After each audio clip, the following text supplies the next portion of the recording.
Singaporeans are forced to marry before they can get a house, right? So so in the end, the divorce rate also gone up because some are just rushing into marriage.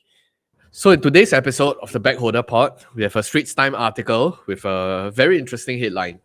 So in this recent Sing Life poll, they said that they polled around 3,000 people, and 29% said that they will be able to achieve financial freedom. 27% said that they have already attained it, while 44% said they will never be able to do so. And the top three reasons that they cited for not being able to be financially free are insufficient income, unforeseen personal death or health circumstances, and job insecurity. So, more than 2 in 5 believe that children will actually slow them down in being financially independent. So, this group estimated that having children will keep them away from financial freedom by 15 years. And half of the 3,000 surveyed believe that they need more than 500,000 to raise a kid here until the age of 21. So I think this is just a very quick backdrop in terms of the discussion points around financial freedom, how people look at it, their thoughts on having kids, and the relationship between kids and financial freedom. So I think once I open this entire discussion, maybe I'll get Kelvin to opine on what's his thoughts on this survey, and yeah, what do you think of the cost of living in Singapore? Cost of living in Singapore is definitely high lah. So because of inflation rate, but then the thing is, Singapore is a place where you can choose to live like a king, like Eric, or live a person like maybe like Mr. Lu, maybe not Mr. Lu, maybe like Bundi or GK. Yeah, but then for the poor, I think they are facing another thing, right? Because they can't really choose. So if you are a poor person, you will end up paying probably a bit more as compared to the average Singaporean. Like maybe you're poor, so your healthcare thing is a bit bad. So maybe you have to see doctor a bit more often. Then because you can't buy in bulk, forced to pay a lot more for your toilet paper. Then these kind of things lah. So but then on the other hand, the government is giving you assistance, right? So I think, was it like GST voucher, CDC voucher? Okay, CDC voucher not that significant. GST voucher, it covers your like utility bills, this kind of thing. So as for the kids, I think there's also like a rich people way of raising their kids and a poor people way of raising their kids lah. So instead of sending your kids to those Montessori school, just send them to like Sparkle Tots. Because after all this assistance, for me right now is about $700 or even less to send my kid to school. And after that, the cost drops even further. So I don't know. That it's definitely hard to get out of poverty, but I don't think it's impossible to get out of it lah. So need to ask Bunti, what are your thoughts on this? I think as usual, right, Singaporean or even let's say anyone, right? We all want many things. Okay. So you want to travel and then you want to, have your meal in restaurants. You want to spend a lot. I think that's normal for people's, right? And then I think the especially big ticket expenses will be stuff like you want the best for your children, right? It's not enough just to send to school. You still need to send to tuition. Make sure your children go and attend Eric's tuition class and then score A for the subjects, right? And then on top of that, you still want them to learn like piano, learn what swimming, learn what else, coding class, all those things. So if you just sum up all the expenses for all these things, right? Of course, the expense will be quite high. And then if you are just earning average family income, I don't think it's that easy to hit a financial independent. I'm not saying that you want to hit it like before you are 40. Even you want to hit it before 45, 50, 55. Also not a easy things to achieve.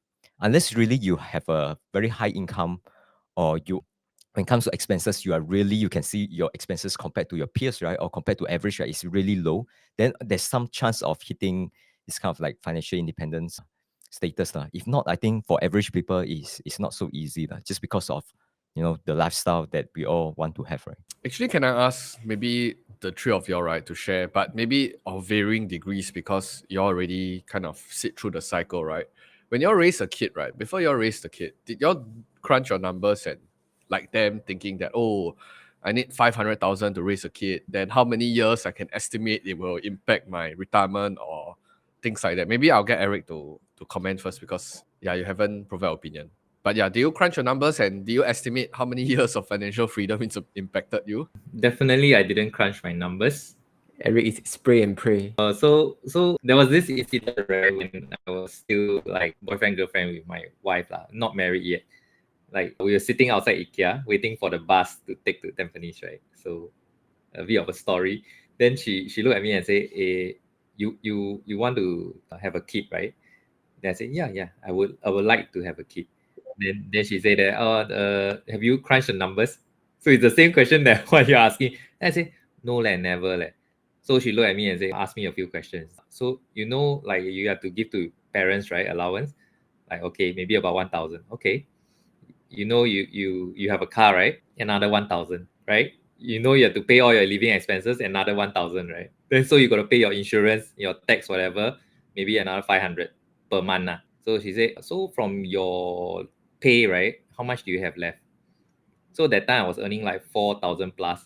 Take home is about 3,700. So after all her questions, right, I'm left about 200. So that time I really started to sweat, thinking like, wow. So to raise a kid, like I literally have no savings. Yeah. So that was the first time the numbers were actually crunched for me. And then I realized that, wow, I really got to start earning more. I would say that if purely based on numbers, right, I sort of cannot afford to have a kid lah. But I just go by faith. Okay, 可以的. It will work out somehow. And thankfully it did. So It did also because your income increased over the years. Imagine that if you are just earning like an average salary, right, or like average income, right? Even business entrepreneur also not everyone can be successful, right? Some fail. Some actually they like have some income, but let's say the income is like not too high compared to average salary person, right? Let's say you earn let's like put a number, right? Let's say 8,000 per month. Okay, it's not like super low, but still you need to pay all these expenses. It's still very hard to say, okay, after spend account for the expenses for all this car insurance, kids, tuition, all the extra stuff, after adding up together, then still need to travel twice a year. After you account for all those expenses, right? How much can you save? This first number, right? And then after that, how many years you have to save until you have big enough pool to say that, oh, I just withdraw, let's say like 3% from this pool and I can still live comfortable. Then basically I achieve FI, right? Financial independence. Is it? I don't think it's that easy to hit that numbers. Just because of all these expenses, I think the problem is on the expenses side. Because if you really do what they call the zero-based budgeting, right? Meaning that every year you start up your budget with like zero. Let's say 1 month, 8,000. Every expenses that you have been paying, you basically start from zero all over again. Okay, do I still need the car? If not, sell. Everything start from zero. If you do that kind of things, then of course everything start from zero. You can still like cut down, but all these cut in expenses, all this will lead to your lifestyle being a lot worse, and nobody want that, right? So that's the problem or dilemma that most people are facing. I think the thing about life, right, is that because I've lived quite a few decades, so I realized that when you do projection, right, your expenses are the one which you can see very clearly how they are going to come and how they're going to grow. Like for example, healthcare. One of my agents said that it appreciates close to 8% per annum. So that is something that is so-called dependable, predictable. You can see all the expenses going up, but your income wise sometimes it's not so easy. Sometimes it's like your company say, oh wow, we not enough profit, so this year maybe no pay raises, no adjustment. So income, I think, is a little bit difficult, especially if you're like employee, right? You are highly dependent on the company telling you whether you have a pay raise or pay adjustment. So that part I think is a bit hard to project out. I mean, if you ask anyone like 30s in their 40s, right, like Bunti, would you expect to earn what you're earning now, say 10 years ago? Were you able to project it, even like Yeah, no logically? way. Kelvin also, right? I think for myself, we can't really see that, wow, we will reach this stage. But our expenses, more or less everyone will project some sort of a step up. So that's why I say inherently this kind of survey, and I agree with Bunti, it's very difficult for people to be like wildly optimistic or logically optimistic, because you really cannot tell what is going to happen. Yeah, so that's my take. Actually, I have questions for you all. Then you know like what Eric just said, right? Expenses to some extent you can control. Income very hard to predict, very hard to project. Then how do you all, like do your budgeting? Not in the sense of like 1 year kind of budgeting or monthly budgeting. It's more like how do you choose whether you should upgrade your lifestyle? Say for example, now you're earning, let's say 5,000, right? You don't know whether you will hit 6, 7, 8,000 later. Then maybe certain expenses you are okay to make. Let's say you are going to earn more, but then you actually don't know. But maybe you upgrade your lifestyle first. You're also scared that whether you need to downgrade later. So how do you all make this kind of adjustment? Maybe start from Chicken first, because Chicken haven't really provide his opinion on all this. Sorry, I don't really get a question though. Can you rephrase it? It's more like, how do you, like, for example, I give you example of myself. Yeah. I will always steer on the side that nothing is granted. Say for example, even if I earn such and such salary today, right? I won't project that, oh, my salary will always grow from now. So when it comes to upgrading my lifestyle, I also try to be more conservative, so that if you compare my lifestyle, probably is like lower compared to those who are earning about the same salary, like, for example. So I'm very careful in like, oh, I'm not upgrading my home, I'm not upgrading my car. Everything keep to like more towards the minimal part. That's my way of coping with this. Just want to know, like, do you all, how do you consider your income, your expenses, and choose whether to upgrade your lifestyle or not? I think I'm not the best person to answer this because I haven't been living in this world for multiple decades yet, maybe 2 decades. So actually, I don't have a lot of chance to appreciate that upgrade in lifestyle. It's not necessarily a choice because I'm not given the choice yet. But I do believe that I'm on the safer side of things as well, meaning we try not to over leverage or try to do too much things. But I've recently read a quote as well, because when I do a comparison, right, whether is it to my peers or to even my colleagues or whatnot, right, you see a very clear trend, because I guess in a way that we are all very privileged, right? So I think in comparison to a lot of people that are stuck in some sort of cycle, maybe in terms of upbringing, in terms of knowledge exposure, it's not as rich as compared to the rest of us. You can see that, especially let's take people around me, for example, they will all want to leverage to the max, meaning, like you look at all the 4-room flats, whether it's at Queenstown, Tanjong Rhu, all these 700-800K, right? I granted that they're all uni grads, their income is strong, meaning they are probably at median already, just starting out 20 something, girls are at 23, guys are at 24, 25, they start out at median income, maybe they are a bit higher, or some of them are quite a bit higher than median already. And then they just leverage up. Oh, I want to get a biggest flat. I want to go to the town area. I want to leverage on the debt and stuff like that. To me, maybe I don't share the similar opinion of how to look at life, because I think I'm quite similar to Bunti in a sense like that. We try to save as much as possible. We let compounding take place. But then I recently, back to my point again, on there was a quote that struck me quite hard recently, was that don't be so poor until I butchered it. Maybe I butchered it, but don't be so poor until all you left in life is money. Like all you have left in life is cash, because you try to cut back in terms of experience, spending, and whatnot. So then I think it's really a very interesting balancing act. For me, I think there's still 30 years for me to learn how to balance this equation. But in the grander scheme of things, I do subscribe to this idea of a money Dao, meaning I think it was Eric that introduced this idea where you know things that you like and things that you don't like. So giving an example, I don't necessarily like to drive. I have a license and I drive quite a lot in the army because I was in the transport place, but I don't enjoy the experience.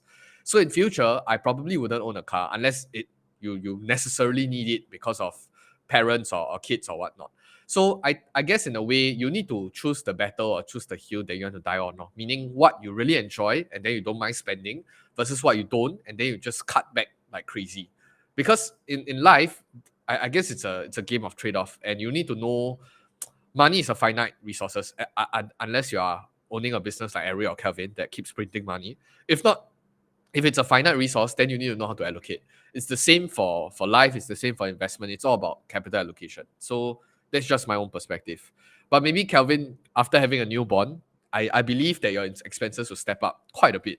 So how do you make that trade-off in terms of whether to understand to Sparkle Thoughts or send to the more atas ones? I think my philosophy is a bit like Bunti, where I assume that next year I don't have a job. But to add on to what Jiking said, right, is to me, money is not finite. I feel that it's infinite. The finite part is actually the time. So let's say you try to save 1 year, you may need to save 1 year of your salary in a way. So then those people who like to trade, they trade in, trade out, they lose money, right? So to make back the money, which is technically infinite because you can actually play options, you can play leverage, that kind of thing, right? But you are in return exchanging your time to earn back that money in a way. Whether that time converts to more longer runway for your portfolio to run, or maybe the salary comes in because you exchange your time for the money, then you put back into the portfolio. So the part that is finite is actually time. It's not money. Because money, if you know how to earn, it's actually it's actually infinite. Like for Eric, he can just scale it up, then boom, suddenly 2x, 3x his income already.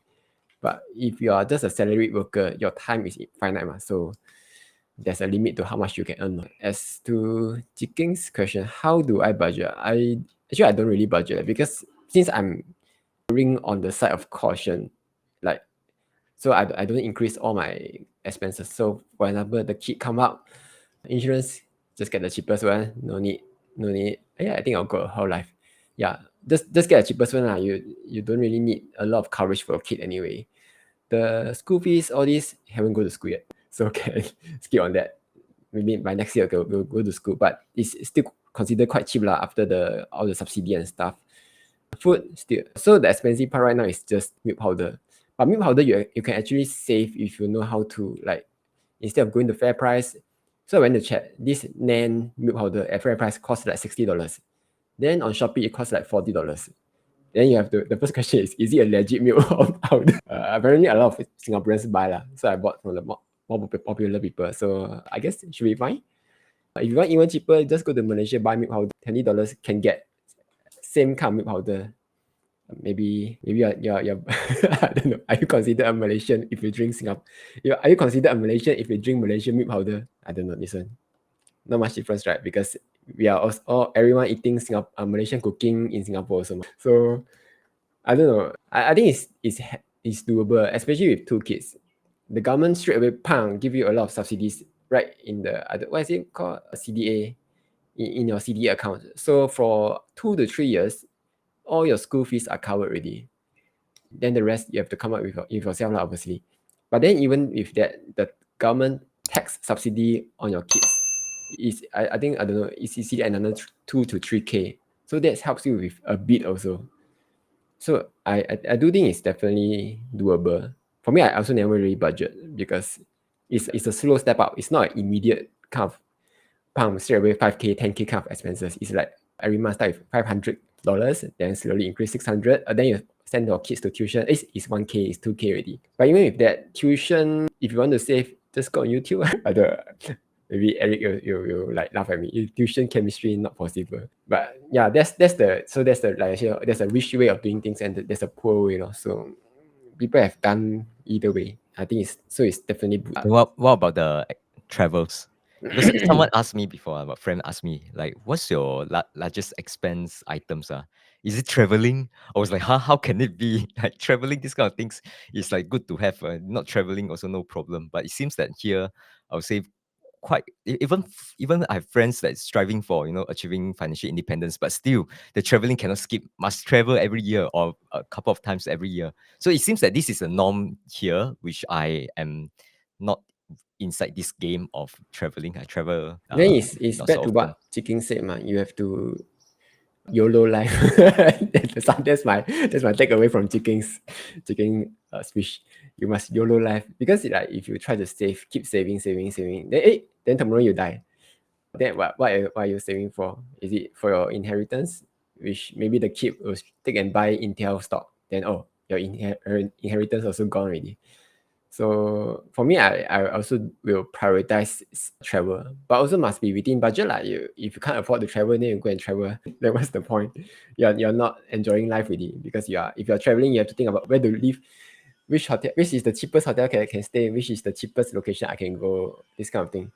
So yeah, Again, a cheap way and expensive way lah. I think this also boils back down to what's your interest, right? And I didn't say YOLO life. You should YOLO on things that you enjoy anyway. That's the whole point, right?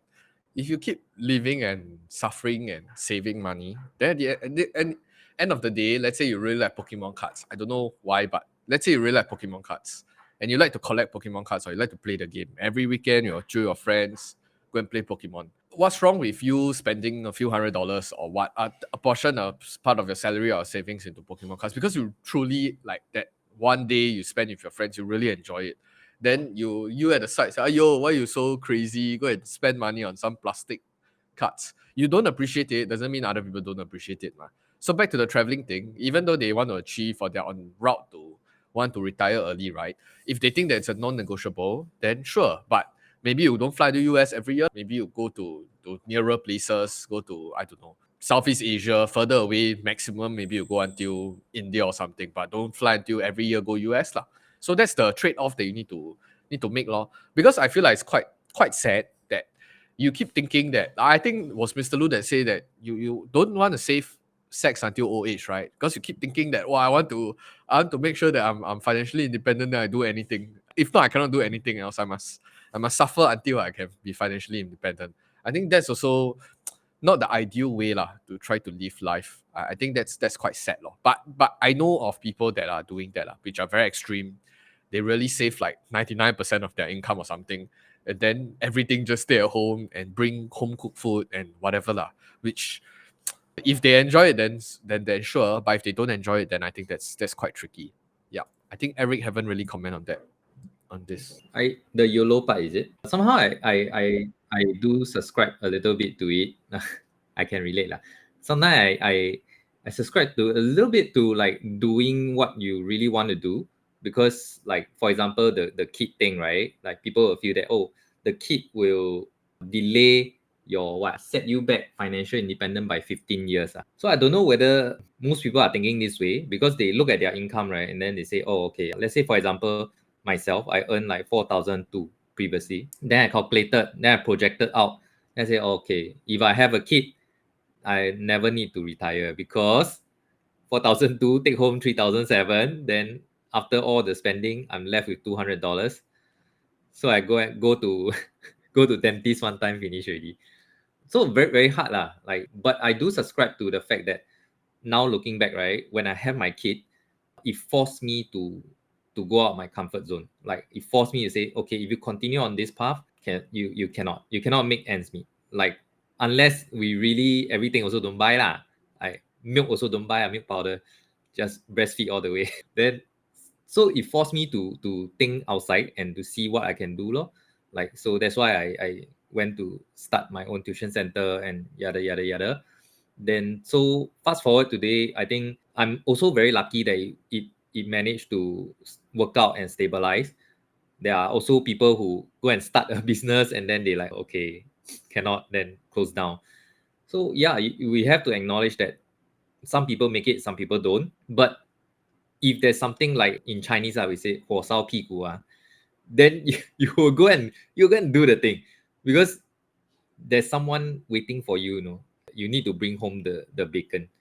So if you don't do it, then yeah, I don't know how to put it. That kind of feeling that someone is dependent on you totally. If you don't make it, then that's it. Yeah, then they'll have a tough life. Actually, I have a question. So the Singapore, they don't have a poverty line. So the median income for Singapore is about 5K. Yeah. But to be classified as being poor, unofficially the number is about 2K household income. So the question is like, if you're earning 2K household income, so you and your wife earning 1K ish, how are you even going to get out of poverty? So let's say, okay, because you're earning 1K, it's definitely a labor kind of job. Like maybe you are a waiter, you are cleaning dishes, right? Then you come home, you are super busy. Then because poor people tend to have a little bit more kids than normal. So let's say if you have 5 kids, so you come home, you have 5 kids to take care of. How are you able to get out of poverty? Sorry, this 1,000 per month thing, how do you crunch the number? I think now, even if you do part-time, you probably will bring in more than 1,000 a month. Okay, let's say the wife is a bit disabled, so it's only the husband working one full-time job. Yeah. So then become 2K a month, meaning Yeah. the husband bring 2K. Okay. Yeah. I think this one Eric just gave the answer, ma. So it's really, to me, it's like this kind of situations is 火烧屁股 situations, right? So first thing is that you need to acknowledge that whatever that you are doing now, earning let's say 1K, 2K is too little, and you just need to pivot, lah. You need to do something else. I think this is like the most basic one. The problem is that for people like this, probably they will say, "Oh, I got no educations, I cannot do this and that, I cannot earn high income." But we also interview our guests, right? That say even primary, no, I forgot what he said already. Education is very low, but still able, you can become a salesman. And then I think salesman is the most direct one, because it doesn't really require like super high educations or certificate, right? You just need to, like know how to sell, learn. There are many things to learn. But one thing is that need to pivot, cannot stay at the same place doing the same thing and expect earning higher, right? Yeah, Patrick, our guest, right? Yeah, I just realized that we seem to be describing Patrick. Yeah. Yeah, if you look at his story, right, I think it's quite encouraging one. It's like he acknowledged that he don't have a very like all this, degree and so on, right? But that's fine, right? Because he's still working hard. He's still, no education, no high education doesn't mean that you don't know how to learn. And learning is everything also can do one. You just need to have someone to teach you or go YouTube or whatever. There are a lot of things that you can learn, right? But I think the hardest part is not the learning part or pivot part. The hardest part is first thing you need to have the mindset shift, and you need something to trigger that. I don't think that one is like it will come naturally. It's not given one. Yeah. I think he said it best when he said that if he had a degree, right? Most likely, even if he wanted to start a business or whatever, after 1, 2 failures, he will stop already. Yeah. You just go back to the safe thing. Yeah. But when it's 火烧屁股, you have no choice. So he had to keep doing. He failed how many times? He failed like 10 times, right? Don't know. 10 Many, failed. many times. Yeah. Then the last 2, then he succeeded. So it's really persevering and saying that I have no choice. I don't have any bridges to go back. I have to do this. So if you just push forward, yeah, that's why I say I was very lucky. Like when I first started to do, and then it can work, and then it's working. So I'm very very lucky. But a lot of people are not that lucky. They have to start a lot of businesses before they found one that really it suits them and it can make some decent amount of income. So I think is having the kid thing, it might be one catalyst which helps people to push them out and say, okay, 我没有后路了, I don't have any escape clause. I have to do this. I have to make it succeed. I have to make it work. So sometimes you got to unbalance your life a bit lah, like grind for 3, 5 years to make it like really happen. Like some people like they will not accept this. I cannot don't go holiday for 3 years, 5 years. Cannot. I must do this thing. I must drink my latte every day. Must whatever. Then so it's like they haven't 火烧屁股 lor. Yeah. So I think it's really the thing that the catalyst that will push you. Having What kids. if I push this discussion to the other end, where some people say that, hey, I can do a simple projection. I don't have to be a high income earner, but because I save a lot and because I have no kids and obligation, right, I can retire early at 40 years old, for example. Right. So then what would be the calculations here? Meaning they don't need the tangible or intangibles that come from a kid, but then they can tell you with quite high degree of confidence that they can retire very early because of lack of all this contribution. Then they don't need this push, right? Because at the end of the day, they are only responsible for themselves, and then they tell you that, hey, I'm done really by 40 years old. So why do I need to add on additional stress or increase my burden or stuff like that? Then at the end, They don't need. So in a nutshell, is I wanted a kid, ma. So everything that comes with it, I have to take it, because I want the family. Yeah, I want to start a family. So if people don't want to start a family, there's nothing wrong. I mean, everyone have their own different aspiration. They projected. They say, okay, I'm very happy playing game like AK, right? Hello, AK. Yeah, he likes playing game. What? So he worked until like 40. Was it 40? I cannot remember. I think it's around there, 40 years old. Then he retired because he got like a few million already. So okay lor, retire lor. Then he's very happy doing his own thing. So be it. I think no need to convince either camp like, oh no, your method is wrong. You need to have a kid. And no, the other camp also don't need to convince us. You see, you stupid, have a kid. So it's like everyone wants, they can do their own thing, like nothing wrong. So yeah, so I think having this kid thing, when you just see it plainly from a financial planning, is a bit like you always tend to the pessimistic side, I feel. Yeah, but you ask those people having kids, is it really that bad? I don't know. Calvin, do you think is that bad? The first 3 months is quite bad. I have to Not do financially, you are do saying the gut energy. building. The financially part, I don't know. I a bit can't relate lah, because if I'm not in that situation, but if I'm in that situation, that it will be clouding my judgment. I say, oh, wow, how to pay for this bill, how to pay for that bill. One thing I realized, because I talked to some people, that then they say, oh, I want to do, let's say I want to start a baking shop, baking business. Then I say, you go and do lah. Then they give me a lot of reasons. Say, oh, but it's not easy starting a business. I will lose money, or nobody want to buy from me. These kind of things. Then I think that's the mentality that I would have if I were in poverty lah. Like, oh, I can't do this, I can't do that. So I think you need to do something like what Eric said. You need to have a trigger. You don't need to have a kid to have that trigger. You can even like move house, because if you are in the same place every day, you wake up, you think the same thing. But if you look at a different scenery, maybe your thinking will be a bit different, or maybe change job. So that can be, then you meet different people. Then maybe the boss scold you also. That could be the trigger. So once you have the trigger, you maybe will have lesser hold kind of thing. Then you will be forced to start a business lah, in a way. So, and also this kind of thing, people say is based on luck, right? Like Alex said, it's based on luck. They start this kind of thing. But the luck you can, so let's say if this business has a 1% chance of succeeding, all you need to do is just start 100 business. This 1% chance will add up to 100% already. So all you need is just that 1% to succeed, and you are done with it. Because people say like, oh, this YouTuber is not qualified to be doing YouTube. Hey, but hello. Let's say if I produce one video, 3 videos a week, right?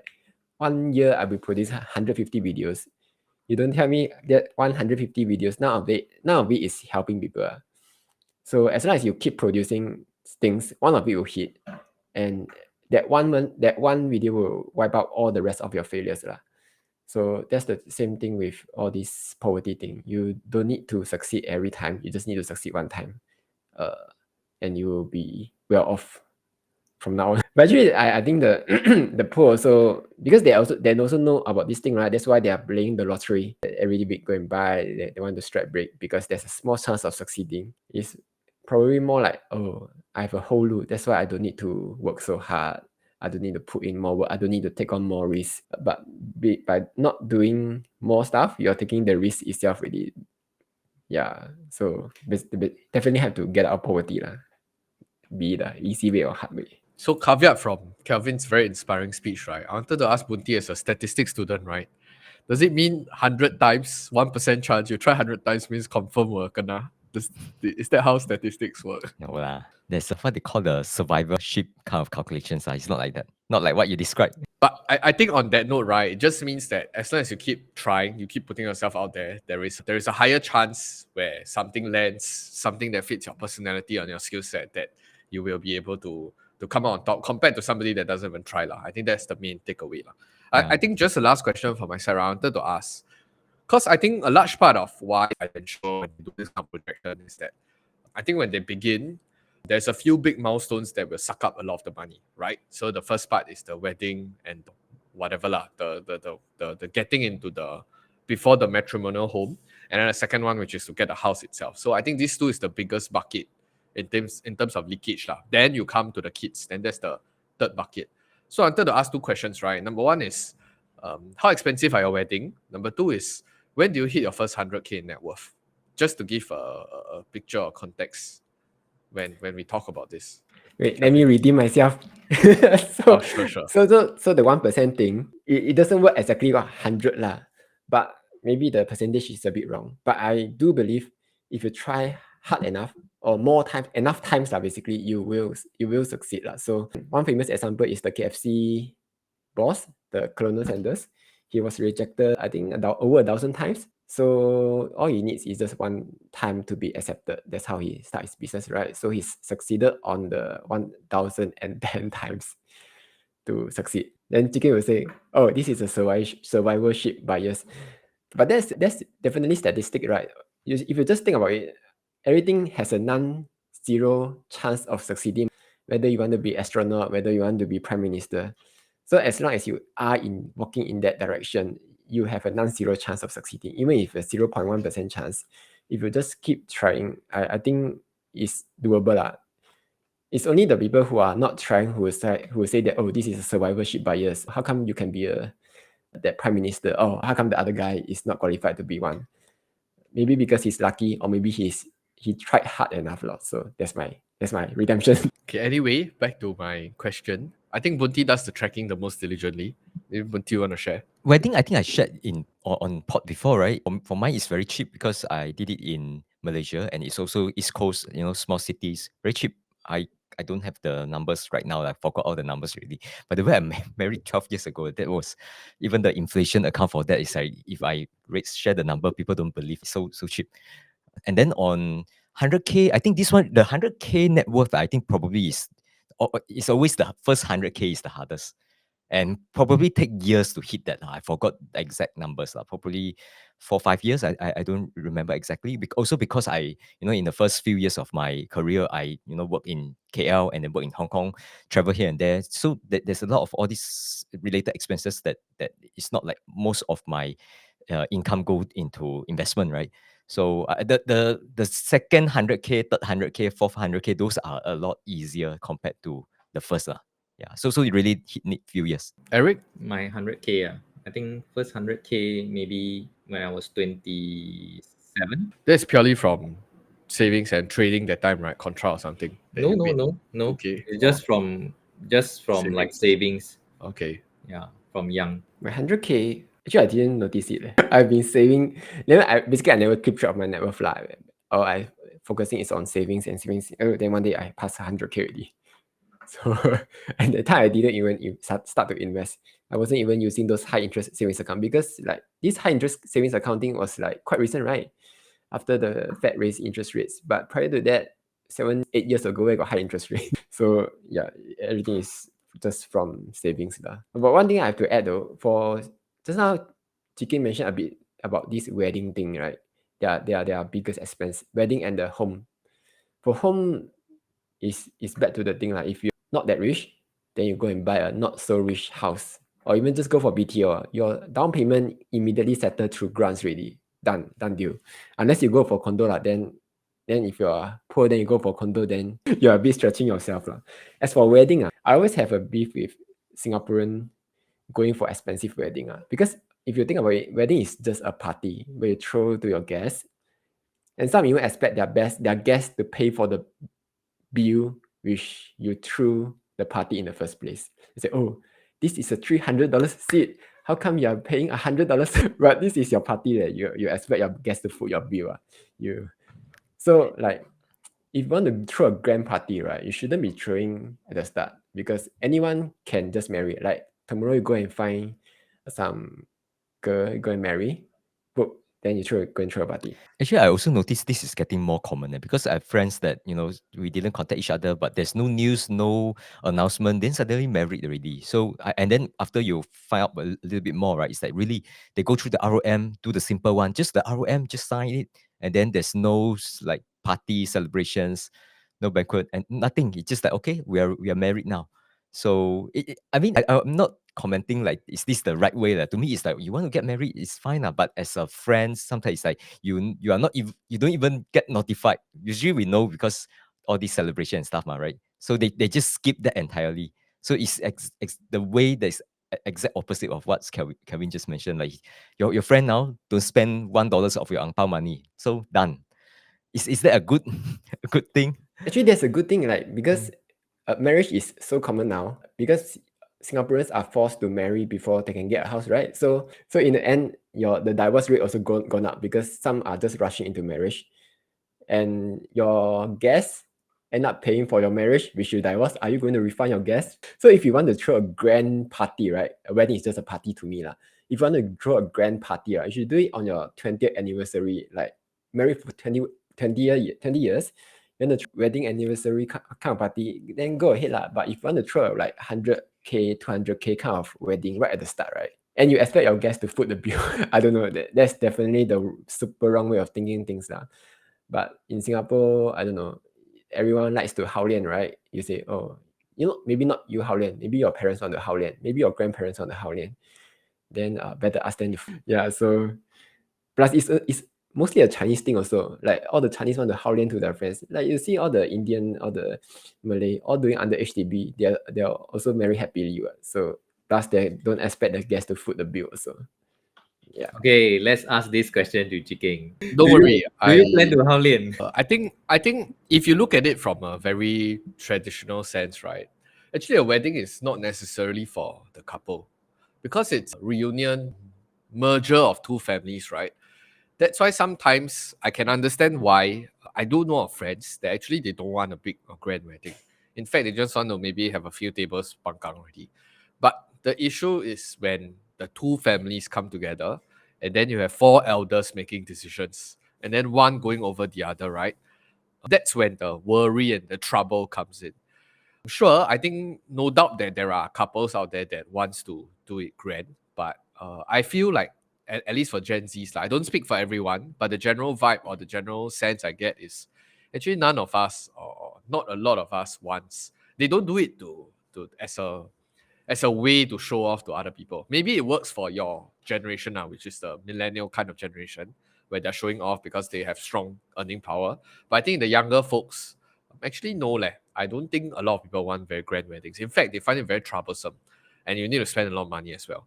And it's not guaranteed that the money there's an ROI on the investment because your guests, like Kelvin said, I don't know who gave him the Chinese is called 创伤 lah. I don't know who gave him that very bad impression that he has PTSD on paying $300, $400, $500 for a wedding and then expecting the guests to foot the bill. Yeah, so that's just my perspective on Is things. he hinting something to you?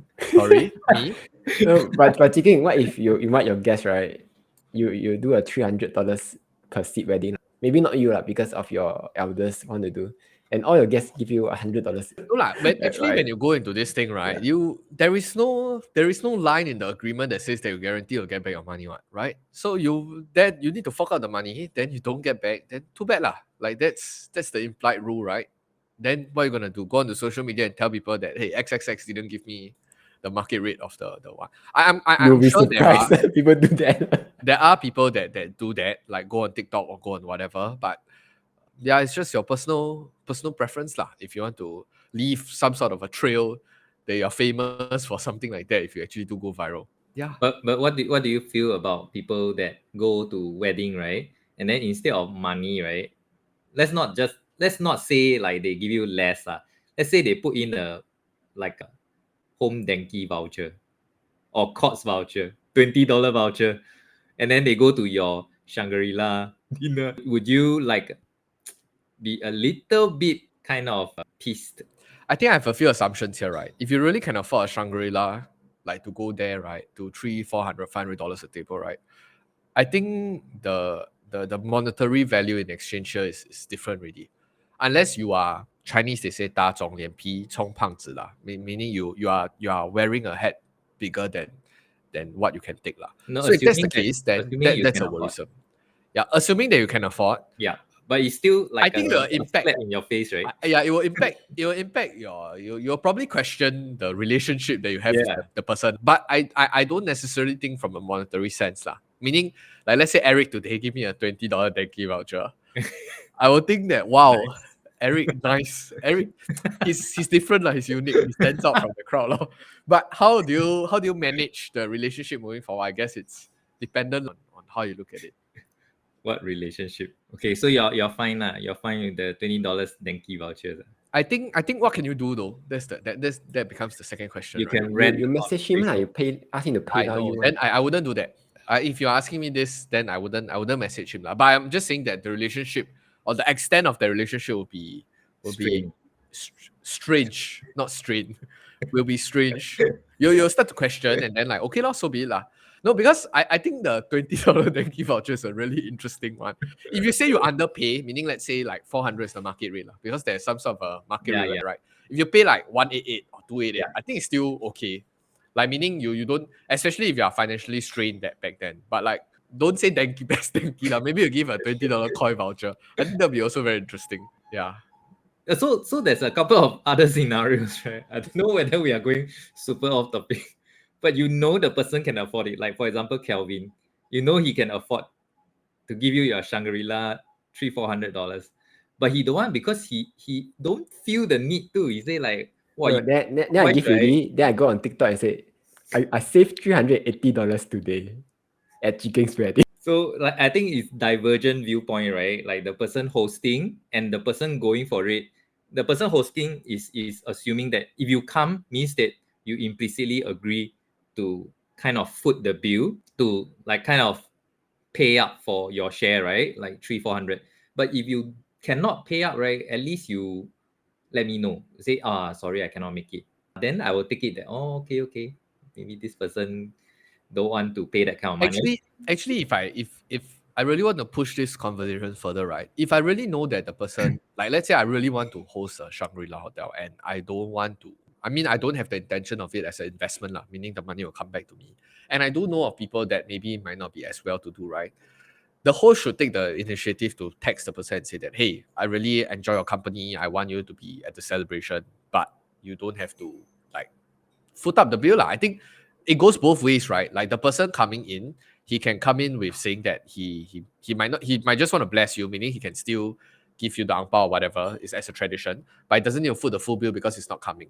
So that's one way. The converse is also true when the host needs to take the initiative to tell people that, like, I genuinely don't need like the money to be coming back. I presume that will be the case, lah. But of course, I sometimes then they will think that, oh, you are very 客气, like Chinese, you want to be nice, right? And then you don't want it to be one. But I guess the younger folks might be more open to this idea. Maybe to the older folks, it's not lah. Like where you talk about the implicit meaning of accepting the invitation, then you need to think about what are the logistics, how much is expected of you. It becomes very complicated lah. And I think over the years we try to simplify it lah. That's what we can do as the newer ones lah. And I hope looking forward, like your kids' generation, which is one gen down me, they can do it even simpler, and then that's where things get more clear cut and don't need to guess here, guess there. I think it's very tiring. Yeah. But anyway, back to my point on why I wanted to ask the net worth question, right? Maybe just to sum up this whole thing, I feel like if let's say by 30 years old, by whenever when you, I think 30 or late 20s or early 30s is the ideal age when people settle down, people buy a house, then you plan for kids, right? I feel like especially when now I think there's a recent trend going among Singaporeans where you want to save the first 100K by 30. I feel like if this number is a lot bigger, like if you push the number to maybe 250,000 or to even 500,000, if you have the ability to save a lot at the earlier years, right? Then I think that this whole survey or this whole poll, right, wouldn't be a very big concern already. Because if you really do have a big capital base, like whether it's invested or put somewhere that yield high interest, right, you will feel a lot more secure compared to people that keep doing projection. Because projection is 未知嘛, everything is by prediction. But if your bank already has a decent amount, not saying you're a millionaire by 30 or something, but just at least a couple of 100,000, I think then maybe you wouldn't go dive so much deeper and start worrying and be so pessimistic about the future. That's just my own perspective lah. So then it goes back down to you need to have good saving habits from young. You cannot keep going out to party. In army, don't keep going siamtiu, don't keep going drinking, stuff like that, right? If you do your bases early, meaning if you set the foundations right earlier on, then I think you'll be quite well prepared to not be so worried about the future when you're older lah. I think that's just actions versus consequences lah. So yeah, that's just my takeaway or my thoughts when I look at this survey. So yeah, is there any other concluding thoughts from this? If not, we'll do a wrap up. No, maybe you should explain what's siamtiu. Entertainment outlets lah. That is very expensive, really. Like when I was in my army days, there was a lot of all this. I won't call it negative influence lah, but there are these influences where it depends on where you are at also. So dependent on like vocation, dependent on the people that you're hanging out with. People really do drink quite a bit. They hang out with guys quite a bit, and then especially when you have girlfriend very early on, and then they spend very big sums because you think that, hey, my $1,000 or 1,000 plus coming from army is like what. But don't forget, all this is, even though they say it's not salary, right? It's just allowance. I mean, they do compound. You serve for 2 years, right? That's at least 20K.